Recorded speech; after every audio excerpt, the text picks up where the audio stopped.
નમસ્કાર મિત્રો, સ્વાગત છે ફરી નવા એક વિડીયોમાં। મિત્રો, ચૂંટણીથી પીએમએલ પ્રોવિઝનલ મેરિટ લિસ્ટ પર કેટલી અસર છે થઈ શકે છે। મિત્રો, હાઈકોર્ટ કેસનો ચુકાદો છે, હવે શું આવશે, ફરી એક નિર્ણય છે લેવામાં આવ્યો છે। સાથે મિત્રો પીએમએલ છે એ ક્યાં સુધીમાં આવી શકે છે ફાઇનલ, સાથે નવી ભરતી આવશે કે નહીં 2025માં। તો સંપૂર્ણ માહિતી આપવાનું છું, વિડીયો સુધી નિહાળજો। નવા છો ખાસ મિત્રો ચેનલ ઉપર તો ચેનલને જરૂર સબસ્ક્રાઇબ કરજો। ટેલિગ્રામ વોટ્સઅપ ગ્રુપ બનાવેલા છે, જરૂરથી જોઈન કરજો, વિડીયો ડિસ્ક્રિપ્શનમાં લિંક છે મળી જશે।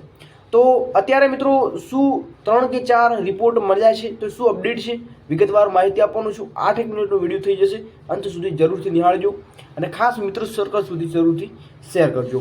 તો છેલ્લે તમને મિત્રો કોર્ટ કેસ અને પીએમએલ ક્યાં સુધીમાં આવી શકે છે, સાથે ચૂંટણીથી પીએમએલ પર કેટલી અસર થશે એના ઉપર તમને ચર્ચા કરવાનો છું।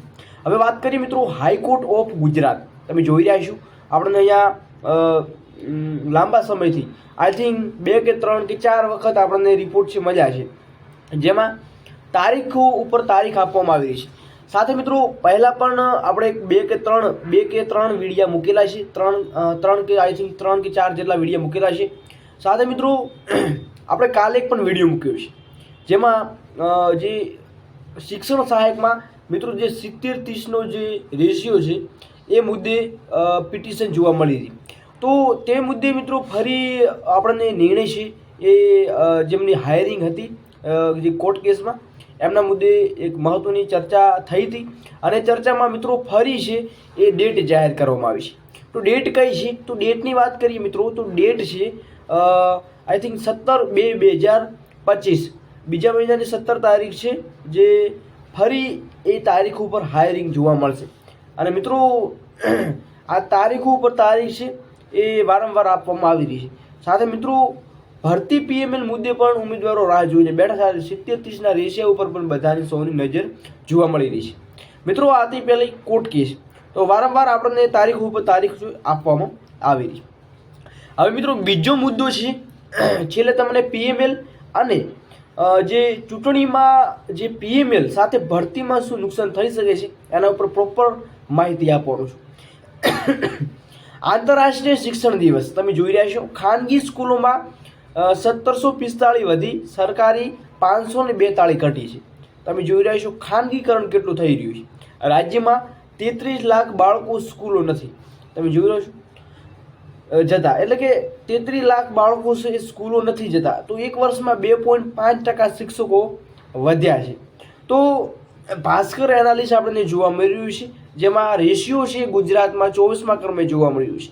2023-24માં ધોરણ 1 થી 12માં ગુજરાતનો સરેરાશ ગ્રોથ એટલે કે એનરોલમેન્ટ રેશિયો 72.7 જેટલો હતો, એટલે કે 6 થી 17 વર્ષના બાળકોમાંથી 72.7% લોકો જ સ્કૂલમાં પ્રવેશ લે છે। આ મામલે ગુજરાત દેશમાં 24મા ક્રમે જોવા મળી રહ્યા છે। મિત્રો તમે જોઈ રહ્યા છો ગોવા, મેઘાલય, દિલ્હીમાં 100% રેશિયો જોવા મળી રહ્યો છે। તો આ રેશિયો મિત્રો ઘટી રહ્યો છે। જો સૌથી પહેલી જે માંગ હતી એ છે શિક્ષકોની, ખાસ શિક્ષકોની ભરતી જો કરવામાં આવે તો બાળકો જે વંચિત રહેશે શિક્ષણમાં એ શિક્ષણમાંથી વંચિત ના રહી શકે। તો ખાસ એ પણ સરકાર ધ્યાનમાં લે।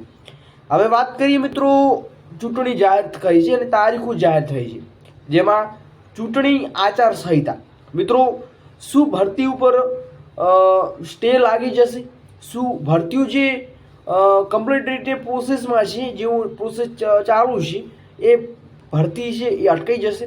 હવે એના ઉપર વાત કરીએ મિત્રો તો અહીંયા તમે જોવા મળ્યું છે પ્રતિ શિક્ષણ અધિકારી, જિલ્લા શિક્ષણ અધિકારી કચેરી।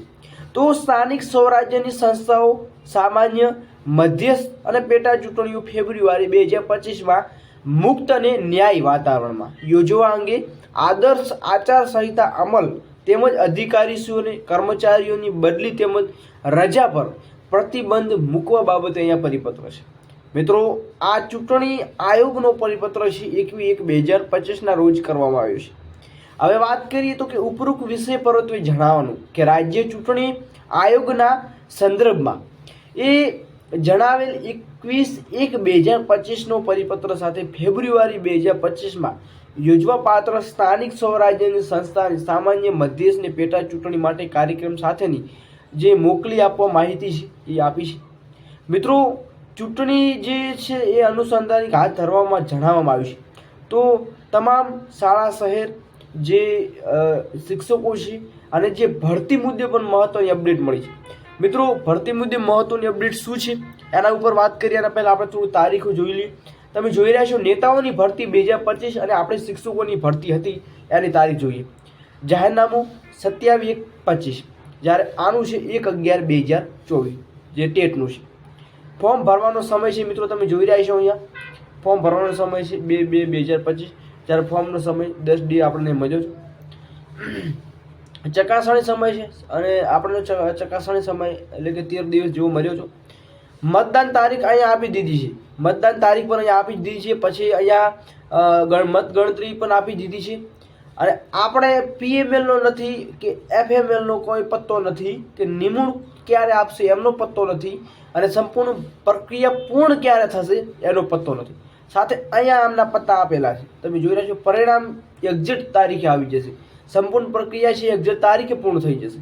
લગતો સમયગાળો 25 દિવસ કે મહિનાનો છે એ પૂરો થશે, લગતો સમયગાળો 8 મહિના કે 1 વર્ષ જેવો જોવા મળશે। મિત્રો, આ કેટલું યોગ્ય છે।